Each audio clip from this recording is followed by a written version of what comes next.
तो ये कहानी कुछ ऐसे दोस्तों की है जिनके पास खास किस्म की ताकत थी।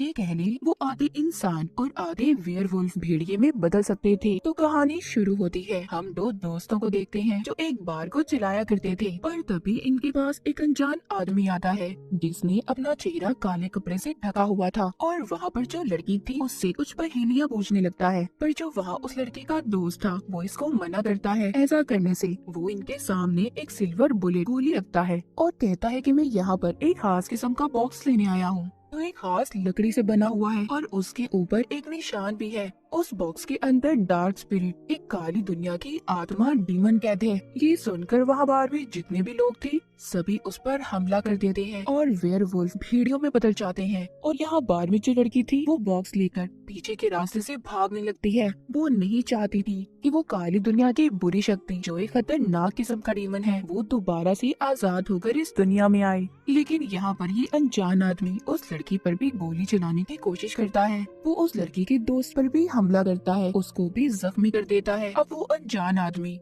वो बॉक्स लेकर उसमें जो डीमन था उसको आजाद कर देता है, जो एक मक्खी की शक्ल में अब आजाद हो चुका था दुनिया में तबाह बर्बादी फैलाने के लिए। इसके बाद हमें दूसरे शहर का सीन दिखाया जाता है जहाँ पर एक बिल्डिंग पूरी तरह से तबाह बर्बाद हो चुकी थी। उस बिल्डिंग में एक छोटी बच्ची और उसका डॉग फंसे हुए थे। वो डॉग सब पर भौंक रहा था, सबको काटने की कोशिश कर रहा था। तभी वहाँ पर जो पुलिस ऑफिसर था वो एक आदमी को बुलाता है जिसका नाम स्कॉट था। उसका एनिमल शेल्टर था, उसने भी बहुत सारे जानवर रखे हुए थे, इसलिए वो वहाँ पर उस बच्ची और डॉग को बचा लेता है अपनी पावर्स, ताकत को इस्तेमाल करते हुए। और यहाँ पर हमें पता चलता है कि स्कॉट भी एक वेयरवुल्फ था, एक भेड़िया, पर वो वहाँ पर उस बच्ची को बचाते हुए बहुत ज्यादा अकेला महसूस कर रहा था। और ये बात वो अपने साथी को भी बताने की कोशिश करता है। पर तभी वहाँ गेट के पास उसको एक लड़की नजर आती है जो बिल्कुल उसकी दोस्त की जैसी थी, जिसकी 15 साल पहले मौत हो चुकी थी। और उसको स्कॉट बहुत पसंद करता था। स्कॉट जब वापस मुड़कर देखता है तो वो लड़की गायब हो गई थी। स्कॉट ये सब कुछ देखकर डर गया था और सोचता है कि ऐसा कैसे हो सकता है, मेरी दोस्तों एलिसन 15 साल पहले मर चुकी थी, तो फिर मुझे कौन सी लड़की नजर आ रही है।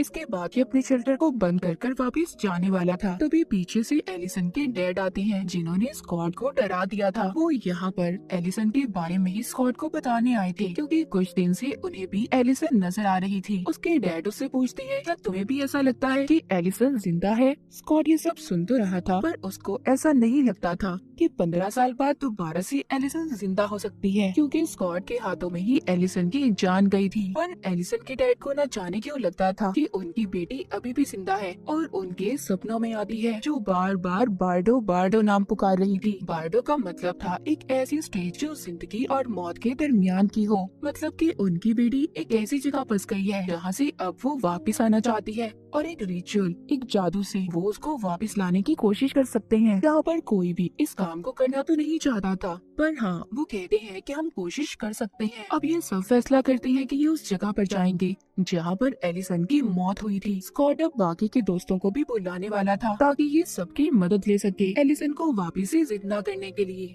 इसके बाद हमें स्कॉट की एक और दोस्त दिखाई जाती है जिसका नाम लीडिया था। वो भी अपने ख्यालों में एलिसन को देख रही थी। उसको भी ऐसा लग रहा था कि कहीं न कहीं एलिसन उस तक पहुंचना चाहती है। जैसे कि हमें पता है ये सभी दोस्त वेयरवुल्फ हैं। लीडिया के पास एक खास किस्म की ताकत थी, वो अपने ख्यालों में जो भी देखती थी वो सच हो जाता था। उसके पास एक खास किस्म की स्क्रीमिंग पावर थी, वो चीख सकती थी। वो भी दोबारा से स्कॉट के पास जाना चाहती थी। उसको भी ऐसा लग रहा था कि एलिसन जिंदा है। इसके बाद कहानी में हम एक लड़के को देखते हैं जो जीप्स को चलाकर टाउन में चिल्लाया करता था, जिसके डैड एक इन्वेस्टिगेशन ऑफिसर थे जिसका नाम डेरिक था और ये भी स्कॉट का दोस्त ही था। उसका बेटा हमेशा इसे तंग करता रहता था। अब इस बात के बारे में ऑफिसर डेरिक को नहीं बताता, क्योंकि वो जानता था कि उसका बेटा उसे जानबूझकर तंग करता है। जंगल में एक जगह पर आग लग गई थी। वो आग किसी तेल और पेट्रोल की वजह से नहीं लगी थी और इसी बात के बारे में पुलिस डैरी की मदद ले रहे थे। पर डैरी को ये बात पता थी कि जंगल भी आग उसके बेटे ने लगाई है और इस बात के बारे में वो अब पुलिस की मदद करता है इस केस में भी और अपने बेटे को सबक सिखाने के लिए भी। इसके बाद हमें आगे दिखाया जाता है डैरी कब अपने बेटे के पास पहुंच गया था और उसकी जीप को अपने हाथों से पंचर कर देता है अपने बड़े बड़े नाखूनों से। और यहाँ पर डेरिक भी एक वेयरवुल्फ था। डेरिक घर लाकर अपने बेटे को बहुत डांटता है और उसे कहता है कि तुम्हें ऐसी हरकतें नहीं करनी चाहिए। यहाँ पर जो डेरिक का बेटा था वो अपने आप को अलग ही महसूस करता था क्योंकि उसके अंदर ऐसी ताकत नहीं थी कि वो वेयरवुल्फ में बदल सके, इसलिए वो ये समझता था कि वो अपनी फैमिली से बिल्कुल अलग है और यही सोचकर गुस्से में अपने कमरे में चला जाता है। डेरिक के दिमाग में कहीं न कहीं ये सोच थी उसका बेटा भी शायद कभी वेयरवुल्फ बन सके। डेरिक जब दोबारा से अपने बेटे के कमरे में जाता है तो देखता है उसका बेटा कमरे में नहीं था, वो दोबारा से जंगलों में चला गया था। ये देखकर डेरिक को गुस्सा तो बहुत आया था पर वो कुछ भी नहीं कर पाता। दूसरी तरफ हम लीडिया को देखते हैं जो अब स्कॉट के पास आ गई थी। ये दोनों उसी जगह पर जाते हैं जहाँ पर एलिसन की मौत हुई थी और वहाँ से मिट्टी इकट्ठा करते हैं क्योंकि उस जादू के लिए ये बात जरूरी थी। ये दोनों बहुत सालों बाद मिले थे। लीडिया स्कॉट से मिलकर बहुत खुश होती है जिसके बाद स्कॉट इसको अपने घर पर ले आया था पर इसने उस जादू के बारे में अपनी मॉम को कुछ भी नहीं बताया था। यहीं पर एलिसन के डैड स्कॉट को एक तलवार भी दिखाते हैं जिस पर एलिसन का खून लगा हुआ था और यहीं पर लीडिया वो सारी ड्राइंग्स भी दिखाती है जो उसने अपने ख्यालों में देखी थी। तभी इनका यहाँ पर एक और दोस्त आता है जो उस ड्राइंग को ठीक कर रहा था मगर उसे देखकर सब लोग परेशान हो गए थे कि वो यहाँ पर क्यों आया है। लेकिन इसको यहाँ पर लीडिया ने बुलाया था ताकि ये उनकी मदद कर सके। पर वो दोस्त सारी ड्राइंग्स को मिलाकर एक कटा हुआ पेड़ बना देता है जिसके बीच में बार्डो लिखा हुआ था। पर उस पेड़ को देखकर स्कॉट बहुत ज्यादा डर गया था क्योंकि यही वो पेड़ था जिससे सारी परेशानियाँ शुरू हुई थी। अब फिर से इन्होंने इस पेड़ को जंगल में ढूंढना था। स्कॉट और लीडिया इस पेड़ को ढूंढने के लिए निकल पड़ते हैं और वो अपनी एक और दोस्त को बुला लेते हैं जो अक्सर अपना ज्यादा वक्त जंगलों में गुजारा करती थी। लीडिया की ये दोस्त भी एक वेयरवुल्फ थी। वो पहले जो भेड़िया बनी हुई थी फिर इंसान में बदलकर जब लीडिया की कॉल सुनती है जिसके बाद वो जंगल में चली गई थी उनकी मदद करने के लिए। लीडिया अपनी दोस्त से मिलकर बहुत खुश थी जिसके बाद वो जंगल में उस पेड़ को ढूंढने लगते हैं। सभी यही चाहते थे कि एलिसन वापिस से दोबारा जिंदा हो जाए। जब ये यहाँ पर उस कटे हुए पेड़ को ढूंढ रहे थे तभी स्कॉट को यहाँ पर महसूस होता है कि शायद उनका कोई पीछा कर रहा है और जब स्कॉट देखता है तो यहाँ पर डेरिक का बेटा था जो अब तक इनका पीछा कर रहा था। डेरिक के बेटे के बारे में लीडिया की दोस्त जानती थी। वो बताती है कि ये अक्सर यहाँ पर जंगलों में घूमता रहता है और इसको जंगल का एक एक रास्ता मालूम है और इसी को उस कटे हुए पेड़ के बारे में भी पता होगा। ये हमारी मदद कर सकता है। अब डेरिक के बेटे की मदद लेकर ये उस कटे हुए पेड़ को ढूंढने लगते हैं। वो कटा हुआ पेड़ मिल चुका था कि अब सभी दोस्त मिलकर उस पर जादू करने वाले थे। जो उनके पास मिट्टी थी और वो तलवार। पर यहाँ पर वो डेरिक के बेटे को जाने का कहते हैं क्योंकि वो इस जादू में उसे शामिल नहीं करना चाहते थे और जाते हुए उसे ये भी कहते हैं कि ये बात तुम अपने डैड को बिल्कुल भी नहीं बताओगे। यहाँ पर जैसे ही ये लोग अपना जादू शुरू करते हैं वो तलवार हवा में उड़कर उस पेड़ के अंदर चली जाती है और वहाँ पर बहुत तेज हवाएं चलने लगी थी मगर कुछ देर के बाद सब कुछ थम सा जाता है जिसके बाद ये लोग समझ रहे थे कि कुछ भी नहीं हुआ और ये जादू उनसे नहीं होगा। वो सब के सब यहाँ से जाने वाले थे। स्कॉट जाते हुए थोड़ा सा उदास था क्योंकि वो एलिसन को दोबारा से हासिल करना चाहता था। अब जैसे ही वो जा रहा था तभी वो कटे हुए पेड़ पर अजीब सी रोशनी चमकने लगती है। उस पेड़ के बीचों बीच एलिसन लेटी हुई थी जो बेहोशी की हालत में थी। सब उसको अब हॉस्पिटल लेकर जा रहे थे। सब काफी ज्यादा हैरान थे कि एलिसन 15 साल बाद दोबारा से कैसे दुनिया में आ सकती है। उसको लेकर जाता है तो वहाँ पर उसकी मॉम देखकर कहती है कि ये तो बिल्कुल एलिसन जैसी लड़की है। उसकी मॉम कहती है कि ऐसा कैसे हो सकता है, एलिसन तो मर चुकी थी। पर स्कॉट की मॉम को जादू रिचुअल के बारे में कुछ भी नहीं पता था लेकिन स्कॉट तो सिर्फ कोशिश कर रहा था एलिसन को वापिस से लाने के लिए। पर यहाँ पर सिर्फ एलिसन वापिस नहीं आई थी। वो जो हमने मक्खी की शक्ल में डीमन को देखा था वो भी इस कटे हुए पेड़ के अंदर चला जाता है और अपनी असल शक्ल में आ जाता है जो कि एक बहुत ही खतरनाक खौफनाक डीमन था और अपनी तलवार को उठाकर बहुत जोर से चिल्ला रहा था कि वो दुनिया में तबाह बर्बादी फैलाने आया है और वो खास तौर पर यहाँ पर स्कॉट से बदला लेने आया था क्योंकि स्कॉट की वजह से ही इस डीमन को उस लकड़ी के बॉक्स में कैद कर दिया गया था। उधर एलिसन हॉस्पिटल में थी। उसको होश आ गया था, मगर उसको कुछ भी समझ नहीं आ रहा था। एलिसन की यादें कुछ वक्त पहले की तो नहीं आई थी वापस, पर उसके दिमाग में वो यादें चल रही थी जहाँ पर वो अपने सभी दोस्तों को अपना दुश्मन मान रही थी। वो अब यहाँ हॉस्पिटल से भागने की कोशिश करती है। उसको ये लग रहा था कि वो अभी भी एक हंटर शिकारी है और वो डेरिक को मारना चाहती है, जो कि एक भेड़िया है। इसके रास्ते में जो भी आ रहा था ये उसको मार रही थी। वो स्कॉट पर भी हमला कर देती है। तभी उसके डैड वहाँ पर आते हैं और पूछते हैं ये क्या है,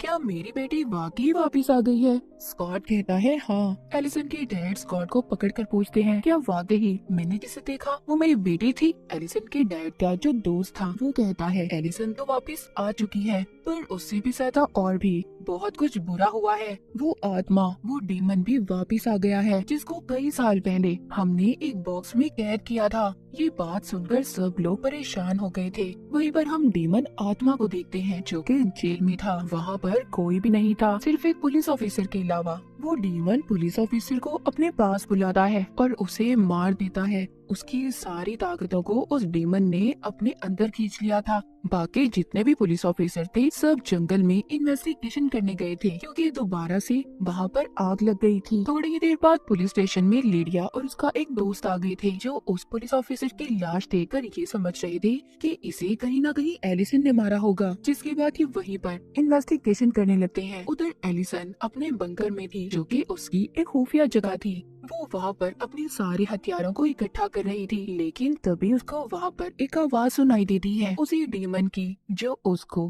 अपने काबू में करने की कोशिश कर रहा था। वो डीमन एलिसन के दिमाग में ये डाल रहा था कि स्कॉट और डेरिक ने तुम्हारी सारी फैमिली को मार दिया है और उसकी माँ का रूप लेकर उसे इन सब बातों में उलझाने की कोशिश कर रहा था। एलिसन कहीं न कहीं ये जानती थी कि उसकी माँ की मौत हो चुकी है, पर फिर भी वो उस डीमन की बातों में आ जाती है और स्कॉट और डेरिक को मारने के लिए तैयार थी। अब एलिसन यहाँ पर डेरिक का पीछा करते हुए स्कूल तक आ गई थी, जहाँ पर स्कूल में एक मैच हो रहा था और डेरिक कोच से बात करने के लिए आया था। कोच यहाँ पर सब बच्चों को डांट रहा था और सबसे ये कह रहा था कि प्लीज प्रैक्टिस करो, मुझे जीत चाहिए। डेरिक यहाँ पर कोच से ये कहने आया था कि उसकी बेटी को भी खेलने का मौका दे। कोच ये तो नहीं जानता था कि डेरिक कौन है और उसका बेटा कौन है, पर फिर भी कोच मान जाता है और कहता है मैं तुम्हारे बेटे को सिर्फ 4 मिनट ही दूंगा खेलने के लिए। पर इसी प्रैक्टिस के दौरान डेरिक के बेटे के पाँव में चोट लग गई थी। तभी डेरिक अपने बेटे को एक कमरे में ले आता है और उसे कहता है कि खुद को हील करना सीखो, खुद को ठीक करो, तुम एक वेयरवुल्फ हो।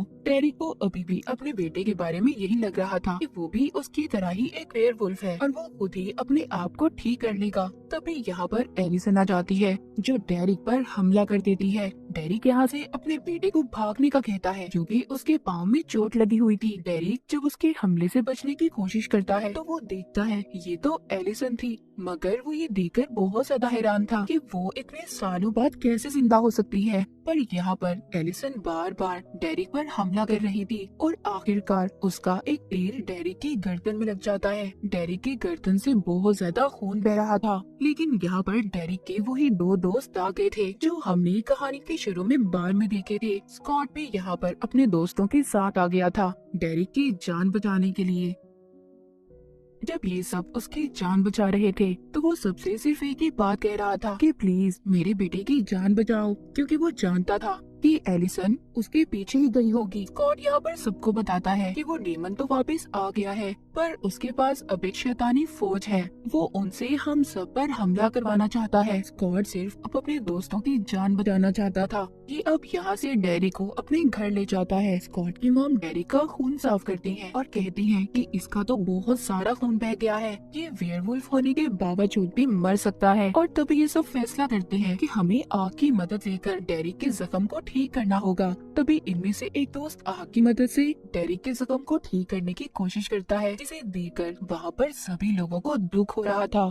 यहाँ पर सब लोग बहुत ज्यादा परेशान थे। उनको ये लग रहा था कि एलिसन डेरिक के बाद अब उसके बेटे के पीछे जाएगी। यहाँ पर एक दोस्त कहता है कि मैं खुद डेरिक के बेटे के पीछे जाऊंगा और बाकी लोग लिडिया से राब्ता करने की कोशिश करो। यहाँ पर सब एलिसन के डैड को यही कह रहे थे कि उनकी बेटी अब एक हंटर, एक शिकारी बन चुकी है। पर उसके डैड सबसे ये यही कहते हैं कि अगर मेरी बेटी गलत हुई तो मैं खुद उसके खिलाफ जाऊंगा, और मुझे भी यही लग रहा है कि वो हमारा सिर्फ एक इल्यूजन है, एक भ्रम है। एलिसन जिंदा नहीं है। पर स्कॉट यहाँ पर अपनी मॉम से ये कहकर जाता है कि एलिसन अगर असल है, जिंदा है, तो मैं उसे दोबारा अपनी जिंदगी में लाऊंगा, और ये कहकर अपनी मॉम को चला जाता है। वहीं पर एलिसन के डैड को वही आदमी बताता है जिसने डैडी के जख्म को ठीक किया था कि मुझे लगता है कि कहीं ना कहीं ये उस डीमन की चाल भी हो सकती है, जो एलिसन की शक्ल में किसी ताकत को हमारे बीच में भेजकर हम सबको मारना चाहता है। और शायद वो आपकी असल बेटी नहीं है, क्योंकि वो 15 साल के एक लड़के को मारने के पीछे पड़ी है।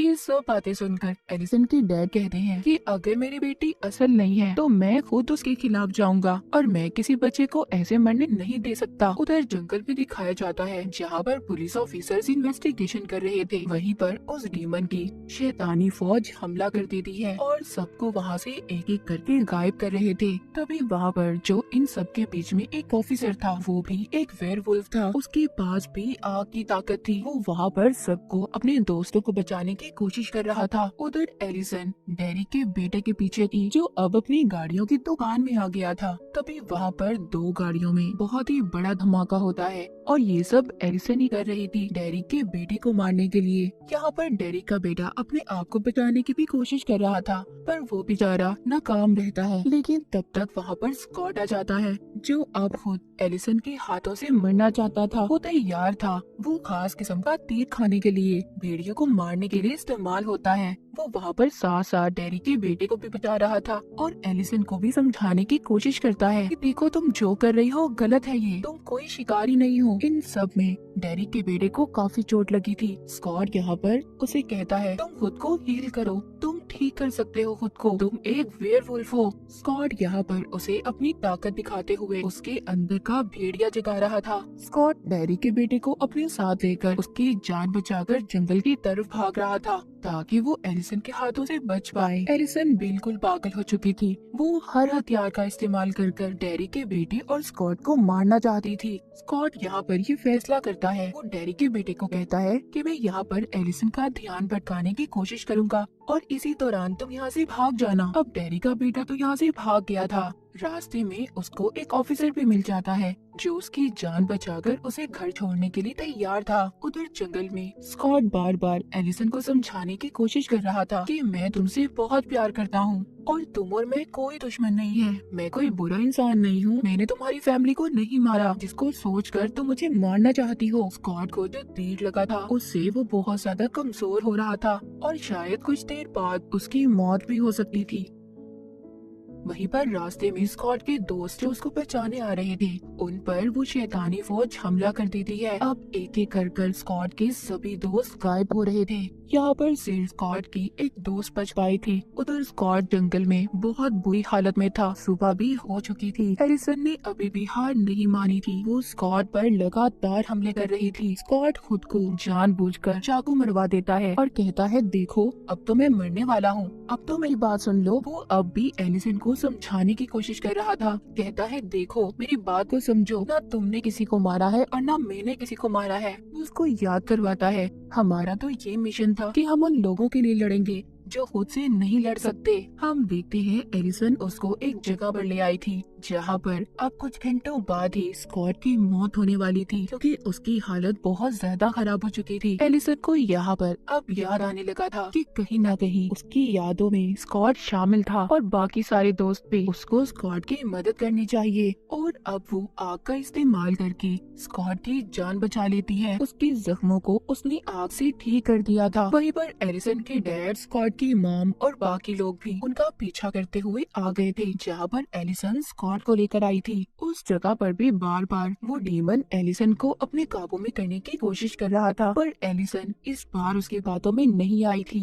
उधर लेडिया जंगल में ये पता कर रही थी कि जितने भी पेड़ जले थे, उन पेड़ों के जलने से एक ऐसी राख बनती थी जो आत्माओं को काबू करने के लिए इस्तेमाल होती थी। अब ये सब सिल्वर से बने हुए हथियार जमा करने की कोशिश करते हैं, क्योंकि ये अब उस शैतानी फौज का सामना करने वाले थे। उनको सिर्फ सिल्वर के हथियारों से ही मारा जा सकता था। उधर लेडिया अब एक ग्राउंड में जाती है जहाँ पर मैच चल रहा था और वो देखती है उसकी चारों तरफ काले रंग की राख बिछाई हुई थी, क्योंकि ये कोई बैरियर नहीं था, ये तो दूसरी दुनिया में जाने का रास्ता था। इस बारे में लेडिया को भी कुछ खास पता नहीं था, मगर फिर भी वो उस लाइन को मिटा नहीं पा रही थी। तभी वहाँ पर एक अनजान आदमी आता है और ये वही था जो हमने कहानी के शुरू में देखा था, जिसने अपना चेहरा ढका हुआ था। ये यहाँ पर अब अपना चेहरा दिखाता है और हमें पता चलता है कि ये तो इनके स्कूल का कोई टीचर था और जिसको मारने की कोशिश उस डीमन ने भी की थी, मगर ये जिंदा रह गया। वो आदमी लीडिया के दोस्त पर गोली चलाता है और लीडिया से कहता है कि जितना तुम चिल्ला सकते हो चिल्लाओ। उसको यहाँ पर दूसरी दुनिया दिखाता है जहाँ पर उसके सभी दोस्त कैद थे और बताता है, कहता है देखो ये जो मैच चल रहा है ये कोई आम मैच नहीं है, ये मैच एक इल्यूजन है और यहाँ पर तुम्हारे सारे दोस्त फंसे हुए हैं। वो लीडिया को ये सब दिखा रहा था जो कि उस डीमन की दुनिया है जहाँ पर वो सभी को हमेशा के लिए कैद करके मार देगा। वो वहाँ पर डेरिक के बेटे से ये कह रहा था कि जब तक तुम वेयरवुल्फ में बदलोगे तुम्हारे सारे दोस्त मारे जाएंगे। वो डीमन डेरिक के बेटे को असल दुनिया में फेंक देता है जहाँ पर उसको स्कॉट मिलता है। स्कॉट को भी अब सब कुछ आहिस्ता आहिस्ता पता चल रहा था और तभी स्कॉट को यहाँ पर पता चलता है कि ये जो मैच है उसे हर हालत में जीतना होगा, जिससे ये उस डीमन तक पहुंचकर उसे हरा सकते हैं। ये सब लोग ये ग्राउंड सब इल्यूजन था जो उस डीमन ने बनाया हुआ था। स्कॉट अब कोच के पास जाता है और उसे कहता है कि प्लीज मुझे मैच खेलने दो, मैंने हर हालत में ये मैच जीतना है। कोच कहता है सॉरी मैं तुम्हें इसकी इजाजत नहीं दे सकता, तुम इतने बड़े हो, ये तो बच्चों का मैच है। पर यहाँ पर कोच की टीम हार रही थी। ऐसा देखते ही कोच अब स्कॉट को खेलने की इजाजत दे देता है। कोच को भी हर हालत में जीतना था, चाहे वो बेईमानी करके ही क्यों न जीतता। स्कॉट और डैरी के बेटे ने इस मैच को जीत लिया था। वहीं पर एलिसन भी आ गई थी जो अपने डैड से मिलना चाहती थी, लेकिन यहाँ पर उसका एक दोस्त उसका गला पकड़ लेता है। उसको अभी भी लग रहा था कि एलिसन कोई असल नहीं है, एक भरम है जो उस डीमन ने पैदा किया है। मगर एलिसन के डैड उसको ऐसा करने से रोक रहे थे। वो उसकी तरफ एक चाकू फेंकते हैं। वो चाकू एक खास किस्म का था जिससे भेड़ियों को कंट्रोल किया जाता था। अब एलिसन अपने डैड के पास आती है, वो अपने डैड के गले लगती है। उसके डैड ये समझ गए थे कि एलिसन उनकी असल बेटी है। तभी एक काला धुआं एलिसन को उस डीमन की दुनिया में ले जाता है जहाँ पर इसके सारे दोस्त फंसे हुए थे। यहाँ पर स्कॉट को अपने दोस्तों को बचाना था और अगर इसने अपनी जान ना दी तो इसके सारे दोस्तों की जान चली जाएगी। इसीलिए ये चाहता था कि यहाँ पर एलिसन इसको मारे और ये देखकर डीमन बहुत खुश हो रहा था कि स्कॉट अब मर जाएगा। पर एलिसन इसको जो तीर मारती है इसके इर्द गिर्द इनकी दोस्त ने अपनी पावर अपनी ताकत से आग से उसे बचा लिया था, जिससे वो तेज स्कॉट को छू भी नहीं पाया था। पर ये सिर्फ एक इल्यूजन, एक भ्रम था। यहाँ पर एलिसन के डैड, स्कॉट की मॉम सब आ गए थे और सभी यहाँ पर पहुंचकर उन शैतानी आत्माओं पर हमला करते हैं जो सिल्वर की गोली से ही मर सकती थी। वहीं पर लेडिया भी अब जोर से चिल्लाती है जिस वजह से एलिसन की सारी यादें वापस आ गई थी और उसके आसपास जितनी भी शैतानी आत्माएं थी वो दूर जाकर गिरती हैं। कि लेडिया ने अपने दोस्तों की जान को बचा लिया था, लेकिन यहाँ पर डीमन भी इतनी आसानी से हार कहाँ मानने वाला था। स्कॉट ने जब उसको काटा था अब वो भी वेयरवुल्फ में बदल गया था।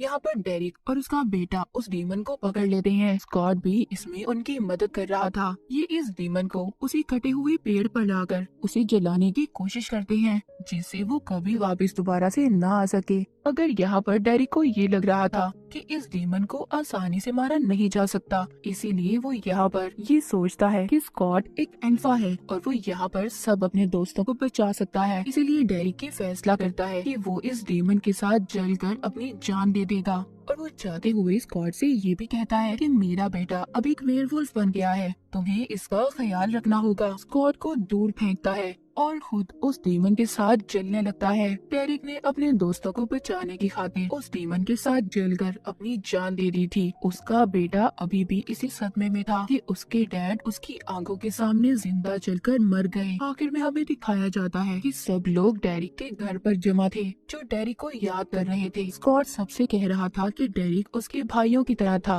और वो ये भी कहता है कि डेरिक का बेटा अब उसके साथ रहेगा। स्कॉट अब डेरिक के बेटे को अपने साथ अपने घर पर ले आया था और वो उसको अपने एनिमल शेल्टर में भी लेकर जाता है, जहाँ पर वो इसके लिए एक डॉग पसंद करता है और अपने लिए भी। आखिरकार स्कॉट ने इतनी ज्यादा मुश्किलों के बाद एलिसन को हासिल कर लिया था। अब वो यहाँ पर एलिसन के साथ अपनी नई जिंदगी को शुरू करने वाला था। एलिसन और स्कॉट दोनों मिल चुके थे। उधर दूसरी तरफ हमें दिखाया जाता है वही अनजान आदमी। उसकी भी तो कहानी अभी बाकी है। वो इतनी आसानी से कहाँ जान छोड़ने वाला था। उसको खुफिया एजेंट अपने साथ उठाकर ले जाते हैं। वो सबको चिल्लाकर यही बता रहा था कि यहाँ पर जो बच्चे रहते हैं वो वेयरवुल्फ है। उनके पास खास किस्म की पावर्स, ताकतें हैं और मैं इन सबको रोकना चाहता हूँ, इन्हें सबक सिखाना चाहता हूँ। पर वहाँ पर जो एजेंट में एक डॉक्टर था, वो कहता है ठीक है तुम कहते रहो, कभी न कभी तो दुनिया तुम्हारा यकीन कर लेगी। और ये शायद स्कॉट और उसके दोस्तों के बारे में सब जानता था। खैर ये उस आदमी को अपने साथ ले जाते हैं